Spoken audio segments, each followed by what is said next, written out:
Electrifying Transport, a New Zealand snapshot. We're going to look at how we can electrify our transport systems efficiently. How is New Zealand faring on this? For this, we need a number of perspectives, so I invite up to the stage Mahmood Hikmet, the Executive Chairman of HMI and Head of R&D at of electrofoiling.com, which was referred to in Rod's speech, and Dr. Paul Winton, the founder of 1.5.org.nz and Director of Temple Capital Investment Specialists. Kia ora and welcome to you all. Mahmood, beginning with you, can you each briefly introduce yourselves and then outline what your organisation does? Just handing the microphone down. Sure. Well, I'm Dr. Mahmood Hikmet. I'm the Head of R&D at HMI and Omeo. We're an IT... Don't want to call anyone Sarah. You clearly didn't listen to the opening instructions. Have you all got your phones on silent? I listened. She didn't. I'm the Head of R&D at HMI and Omeo. You may not have heard of HMI, but you've probably seen our products. We make a lot of electronic signs that are around on the road, like the 40k ones around schools, the motorway variable message signs, also a lot of sensors that you don't see around on the road that's telling us stuff about what's going on the road. A couple years back, or 4 years ago now, 2015, we said, going into the future, what sort of product will we still build? Will we still build electronic signs that communicate with people using LEDs to give them messages? And we saw that there was an advent of autonomous vehicles that were coming around, and when you don't have a driver anymore, you probably won't communicate with them using a light. You'll use some sort of RF technology or something like that. So we wanted to get our hands dirty. Long story short, we brought a vehicle to New Zealand with a bunch of other companies, including Christchurch Airport, and we found it lacking in sort of collaboration. So we believe that there should be communication, it should be an ecosystem, vehicles communicating to other vehicles, communicating to infrastructure and management systems. They said, no, we just sell you the vehicle as a product. So rather than we couldn't find someone who would technically partner with us, so we decided to build our own vehicle, and that's what we did. And now New Zealand has its own autonomous vehicles, which I think is pretty cool. That's terrific, thank you. And just briefly, we will keep going down the line because we want to get to the questions. Could you tell us what your business does? Okay, I'm Rod Badcock from the Robinson Research Institute at Victoria University. We're a team who focus on applied superconductivity mainly, but it's aimed at essentially low greenhouse economies. So we work, actually Rod would be interested to know, we actually work in fusion of all things as well as aviation. And one of our focuses is in electric aviation. So I personally lead a program actually developing the technology for A320 class motor systems for the future, and looking at the systems that we need now and those environments. Now, to put it into context for New Zealand, aviation is our largest single growing greenhouse gas emitter in that sector.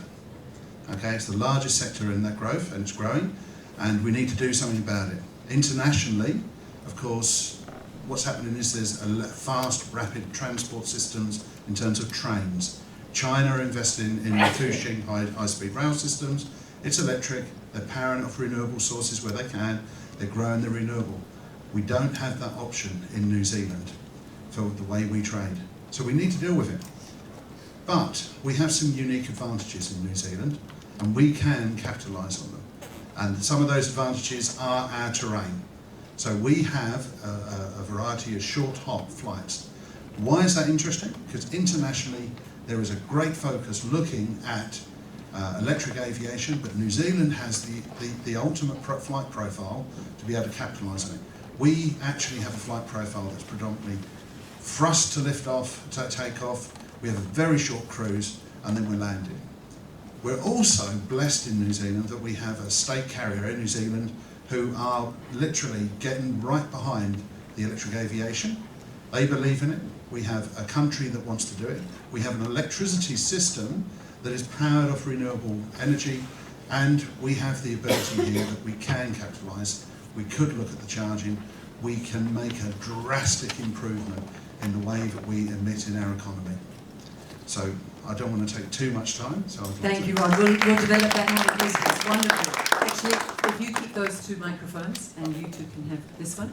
So, Graham Piddington, could you tell us what your wonderful electrofoiling is all about? Well, yes, I will, but we'll go through a little bit of a history of batteries. So in 1850, the lead-acid battery was invented, and that powered electric vehicles towards the end of the 1800s. You got a range of about 50 kilometres, which was better than a horse, but it really couldn't compete with the power density of gasoline. And 100 years later, and how many billion tonnes of carbon, who killed the electric car? It's conceivable that GM realised that nickel metal hydride batteries weren't going to last the distance, and maybe that's why EV2 was withdrawn and crushed. It really is only in this last decade that we have got the energy density in lithium-ion battery packs to enable compelling electric vehicles on the road. Now, it's a different story when you're off the road, when you're on the water, or in the air. You need much better batteries, and it is happening. It happens with adoption, and this is a really exciting time and the right time, technically, to have this conversation on electrifying transport solutions. So hang on, it's 2020, and I grew up watching the Jetsons. Where's my bloody hoverboard? Well, I have seen them, 24 ducted fans on a lithium-ion battery pack that lasts about 2.5 minutes. And I've seen the jetpacks, and none of these pilots look comfortable, relaxed, or happy. And why would you be? If you want to fly free, let's do it at really low altitude over a soft surface. Water would be perfect. And this is where the electric hydrofoil comes in. And I also believe for disruptive change, you've got to have an X factor. You've got to, it's not good enough just to produce a compelling electric vehicle. How many sales are actually converted when you feel that whiplash acceleration of the torque of the electric powertrain? So with hydrofoiling, we hope this new ride of surfing on clouds or dancing above the waves is that X factor that helps disrupt personal water transport. Thank you so much. I think that's going to be a key to our saving this country and possibly the world. It's that New Zealand idea that, well, if I can't buy it, then I'll invent it. And that's pretty much what you're saying about the Jetsons hoverboard. Dr. Paul Winton now, the founder of 1.5.org.nz. There's a lot of problems in climate change, but one of the really awkward problems in climate change is that nobody is taking responsibility for communicating the causes, the consequences, and most importantly, the prioritised actions to people in a way they can actually understand. So we have companies that are selling solar panels, usually with green text. We have academics and government bodies writing reports that are boring and that don't reach anybody. Great work though. We also have a government that hasn't yet stepped into the breach. We have very clear messaging around cigarettes, for example. We have $1 million campaigns around cessation of smoking. We have multi-million-dollar campaigns around the cessation of dropping our speeds. We have a statement from the PM around this being our nuclear moment, but very little beyond that. So in response to that, I kicked off a not-for-profit. It's now backed by Stephen Tyndall, Philip Mills, and a few other sort of quiet behind-the-scenes people, whose purpose is to focus and amplify the voices of those chasing 1.5 degrees. I'll talk quickly about the focus part.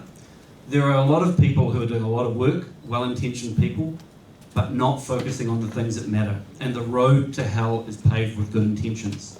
So as an example, if we look at how we might get to 1.5, that means in practice, and the science on this is crystal clear, we need 60% reduction by 2030. The ag sector is not going to give us that. They're going to give us 4 of 30 reduction. That's almost cooked into the bill. The billion trees is awesome. It'll give us maybe 4-ish of 30 reduction that we need.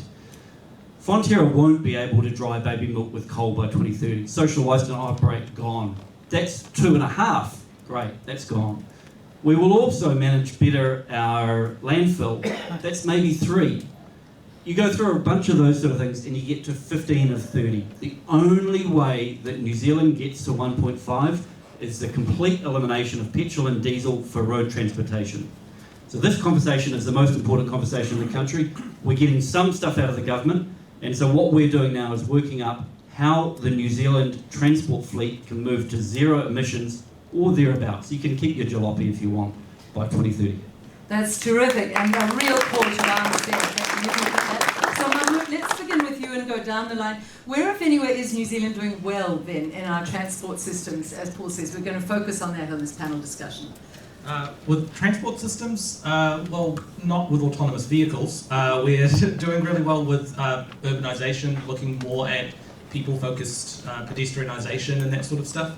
So if you want me to talk about things that we're doing well, that's what we're doing well. I just think very briefly we'll go down that and then we'll talk about what needs to be done. So, Sure thing. Rod, your feeling, where do you think we're making some advances? We can take some harm.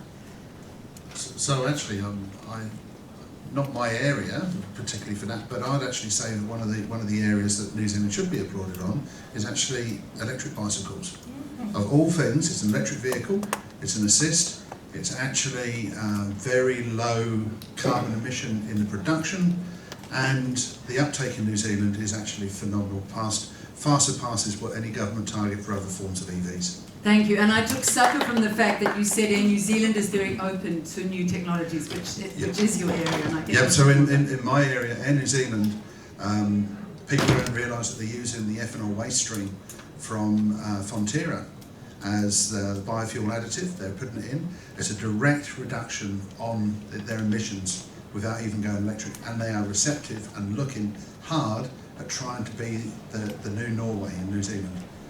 They literally want to drive that behaviour. That's terrific. Graham, what do you take succour from? What do you take nurture from in what we're doing right in New Zealand? The way we are early adopters, the way this room is full of fabulous people and the contributions that everybody can make in a small country, I think we can do a lot, and I think it's about the people we've got here. Thank you. And Paul, you said something interesting earlier, we were talking about politics before we began, that we're so lucky in this country with fewer numbers. It's easier to get through the red tape to the bureaucrats, as Rod showed us in his speech. You can actually approach those in charge. Absolutely. I think your point earlier on around the importance of government really matters here. So if you look at the emissions that consumers can actually touch, it's probably 8 of 81 million tonnes that we can actually influence ourselves. After that, it's business and government. So to the specific question, where are we doing well? I think there's 2 areas where we're doing well at the moment. One is if the carbon bill goes through kind of like it's supposed to and we end up with 1.5 enshrined in law, then watch out anybody who's not a tree or a farmer, because it's coming for you. The maths and the science tells us very, very, very clearly what the answer to that is. And secondly, on the transport side, the policy that Julianne Genta referred to earlier on around less emissions per vehicle, only country in the OECD with no emissions standard, and easing in an equitable way people into electrical low emissions cars using the fee-based scheme, they're the 2 specific policy things that are going to move us in the direction. But there's a big gap. We need 30 million tonnes of reductions by 2030, and the Crown is going to give us maybe 8 to 10 with the wind behind their back on current policies. So let's develop that actually. We'll start with you again, Paul. How do we, if you like, incentivise, as a people, incentivise our government to get behind this in a more efficient way, to work with industry more efficiently, to make this a real partnership? Yep. So there's one really, really, really easy thing here, is vote. So the single most important thing we can do is choose the politicians that we want, and we will get the politicians we deserve, because 80% of that target is within the bounds of the Crown. Government will do good things, but they will do good things within the constraints of their shareholders. And the damn idea, it may be a great idea, but you've got a deep, deep body of incumbents, and they're gonna really struggle to justify the story around that. So if you think about the most important thing to do, it's vote and support and demand transport policies. 1.1 people per vehicle is the average weekday occupancy of a car. 2 tonnes of steel to move 80 kilograms of meat is really inefficient. We've got to sort that out. And Philippe raised that. That's really good. Let's go down the line to you now, Graham. How can government and industry work together for more efficient, more effective outcomes, do you think? Look, I think it's really difficult with Just put the microphone. I think it's really difficult with the short-term electoral cycle. I think these issues have a greater term than 3 years, and the government appears to focus on a shorter term. Does that come down, though, to Paul's point that the people need to lead the government in a way here? If we all cry out for it, all the parties will get on board much more. Absolutely, and the government has a role certainly to play in terms of a level playing field, in terms of paying for the costs of diesel and petrol fuels. Rod, you're feeling, especially being in aviation, how would you like to see the government get behind industry more for better outcomes here? I think I'd like to see the government get behind two parts of the industry. One is behind the industry and actually encourage them and actually incentivise that we can, instead of running large aircraft for the regional flights, the very small regional flights, they're incentivising them to run smaller aircraft that can be electrified now, can be charged now, right? So they're doing short hop, they're doing flyover, they can be charged, it's economic, they're sitting there at the airport, anywhere in those regional airports, they can sit there and charge, use those resources. And the second area is actually to drop the demand for those regional flights. And what I mean by that is to incentivise big infrastructure. And what I mean by that is an electric rail system that actually serves as a spine across the up the country. And by doing so, you drastically drop the amount of aviation we have in this country. Very good. And Mahmood, your idea for government industry combined? Actually, talking to industry would be would be my thing. So we have something called the ITS action plan. For those who don't know, it's ITS is Intelligent Transportation Systems. So the previous government went and consulted with industry about what it is that New Zealand needs in terms of intelligent transportation. They created a set of 42 deliverables, and they were making their way through that. New government comes in and says, well, ITS action plan, that's the last government's thing, throws it out. When you do that, you're throwing out all the industry consultation. Sure, there may be an agenda there as well with the previous one, so you just move it slightly in terms of the pendulum. But this wanting to be new is really, really tough. And they got rid of it, but didn't replace it with anything. And so now what we've got is a ministry who's talking about wait and see. We wait and see what technology comes out.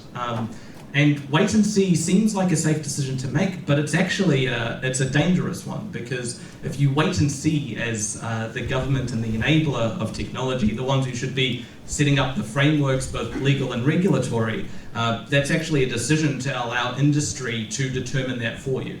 So that gets back to your idea, Graham, about this electoral cycle. I think the disruptor there can be the media. If we had a media that was much more about korero, constantly like this, really speaking up to our New Zealand, yes, Paul, to our New Zealanders as intelligent and able to think for ourselves. And we don't have that. I think this is actually not a technical problem. This is a comms problem. It's an engagement problem. If most of the population were alarmed or engaged about this, they would demand that. But unfortunately, we've had 3 decades now of obfuscation by the oil and gas industry. The evidence is there for that. It's basically the playbook from cigarettes, from lead paint, and from asbestos playing out again. So people are confused. They don't know whether it's real, whether it's caused by human, whether the scientists agree. The most important people in the room at the moment are storytellers, movie makers, the media. In the US, the main comms channel is the weather forecaster, because the Republicans trust them. And so all of the messages going out now are being snuck in by the weather forecaster. They don't trust scientists, but they trust weather forecasters. I would absolutely love to see TVNZ, which isn't even getting a dividend this year, return to a BBC style where people like you could come into the studio and we have these levels of discussions. And I think we'd get so much engagement and make the politicians answerable for the sort of thing you raised, Mahmood, which they're not at the moment. Yes, Graham. Oh, Rod, did you have something else you wanted to say? Yeah, I suppose what I'd say is there's something everybody in this room can do, right? And that is, I've seen the proliferation of what are echo chambers on social media, and I see people not being challenged with outright false statements. I've heard statements that wind turbines don't recover the greenhouse gas emissions and the carbon usage used in their production, when actually they pay for themselves in 60 days. They're recovering on a modern one. But it's actually calling people out. I've heard the same about battery systems. I've heard it about EVs. I've heard it about electric flight. Actually, what it takes is for people to stand up and say that is not right. And I think that's a really important step. It's a practical step. Lovely. Yes, Paul? I'll just second that. I think there's two conversations going on at the moment. There's what one politician described to me as shouty conversations, where angry people look at each other across, go away, spittle on their face and don't get anywhere, probably deeper entrenched positions.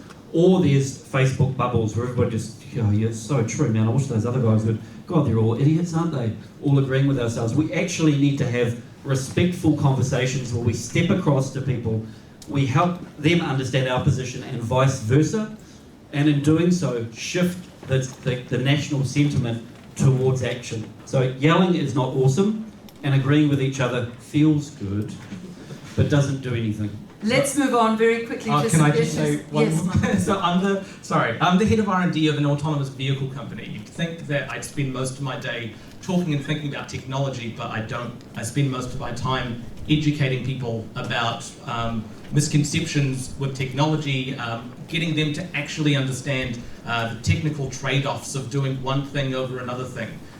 It's a very inaccessible world, and I think engineers, scientists, everyone from the technical community has failed to an extent to make their messages heard clearly and in an easily digestible way. It's very hard to have. You need to think about, exactly as you were saying before, how do you make facts and figures interesting? And where is your platform to do that? That's what we're lacking. Yep. I did want to bring up autonomous vehicles, so you are right in the centre of that. What's your vision for New Zealand as far as that goes, when we're talking transport solutions? Well, autonomous vehicles exist on a spectrum. So when I'm saying autonomous vehicles, a lot of you might be thinking, it's a vehicle that can drive me anywhere. That's a level 5. So they're broken up into lots of little levels. What we're working on is level 4 autonomous vehicle, which is an autonomous tram with virtual tracks. So think of it like a tram, only operates on a track. If anything gets in its way, it stops. And rather than using sort of steel on the ground, it uses GPS localization. We don't foresee that as being in sort of hub-to-hub sort of transport. We still see trains and other form of modalities being there, but for first, last, and only mile of transport, that's what we're wanting to go to. Our vision for New Zealand, 5 years ago, New Zealand was really ahead of the curve with autonomous vehicles. We have a quirky bit in our legislation that doesn't require a driver to be behind a steering wheel in a car. Not because of forward-thinking legislators, but because they assumed that there would always be one. But what happens if you don't have a steering wheel? When it comes to things like liability, there's a hole in the legislation. If you've got your Tesla and then that becomes autonomous driving, then easy. The person behind the wheel is the one that's responsible.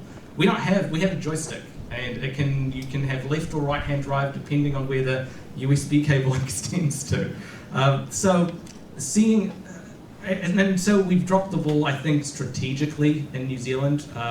If we want to test our autonomous vehicle, we hire Mount Smart Stadium and we test it on their car park because there's no testing ground.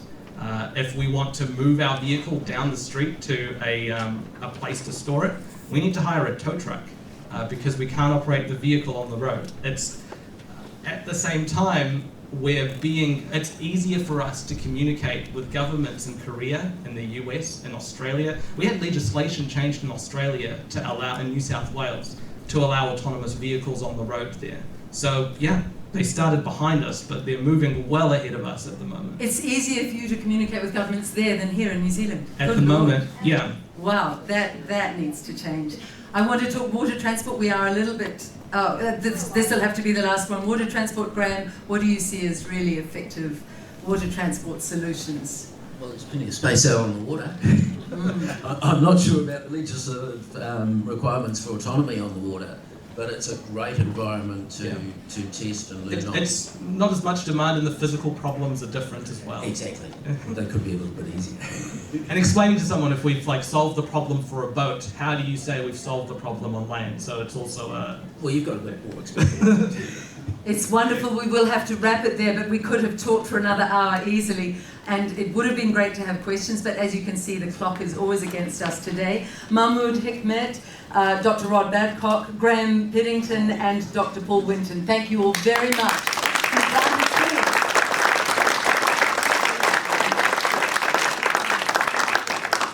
And that was the electrifying transport from a New Zealand perspective, but we now move to a global snapshot